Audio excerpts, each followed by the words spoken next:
2 फरवरी सन 2022 का मामला है। उत्तर प्रदेश के हापुड़ में असदुद्दीन ओवैसी पहुंचे हुए थे। वहां एक प्लाजा है जिसे छिजारसी टोल प्लाजा करके जाना जाता है। वहां पर ऑल इंडिया मजलिस इत्तेहादुल मुस्लिमीन के नेता असदुद्दीन ओवैसी पहुंचते हैं।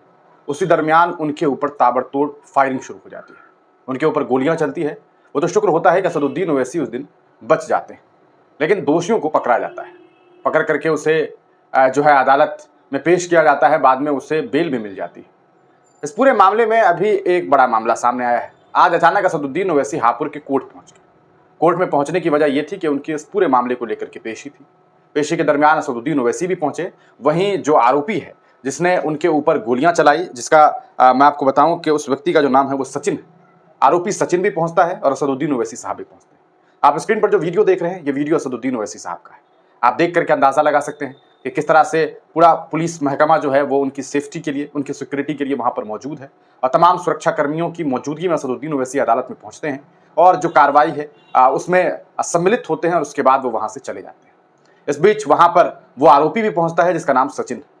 लेकिन वो जब वहां से निकलता है, उसके बाद जो बातें उसने कही है या तमाम लोगों को जानना चाहिए। और मुझे लगता है कि अदालत में जब भी अगली बार कार्रवाई हो, अगली बार जब भी बुलाया जाए, तो आज जो बयान उसने दिया है, इस बयान को मद्देनजर रखते हुए भी अदालती कार्रवाई की जानी चाहिए। और जज साहब को ये सोचना चाहिए कि किस नजरिए के साथ और किस तलखी के साथ इस नौजवान ने, इस सचिन ने, इस अपराधी ने, इस आरोपी ने बयान जारी किया है। उसने हिंदुओं से बड़ी अपील कर दी है। उसने कहा है कि किस तरह से हिंदुओं को आक्रामक होने की जरूरत है।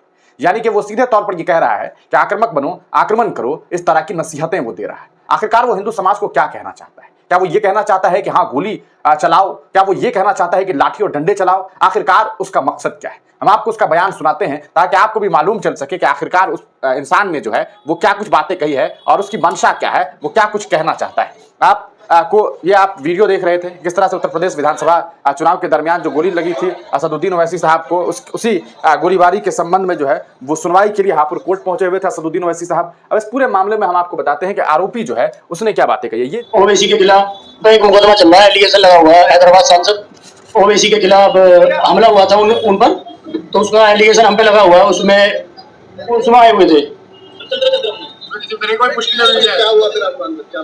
कुछ नहीं हुआ, अभी गवाही चल रही है। अभी जजमेंट आना तो अभी काफी चलेगा लंबा।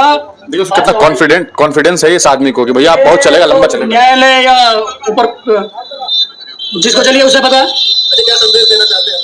हम तो ये संदेश देना चाहते देश की जनता को, हिंदुओं को आक्रामक होना पड़ेगा। प्रभु श्री राम को, परशुराम जी को, भगवान श्री कृष्ण जी को भी आक्रामक होना पड़ा है। बिना आक्रामक आप धर्म को मजबूत नहीं कर सकते। जितने आक्रामक आप हो गए उतना आप अपना धर्म को, अपने को मजबूत करोगे। तो ये आपने सुना किस किस तरह का बयान जो है इस व्यक्ति के द्वारा किस तरह का बयान दिया गया। आक्रामक बनो, आक्रामक बनो।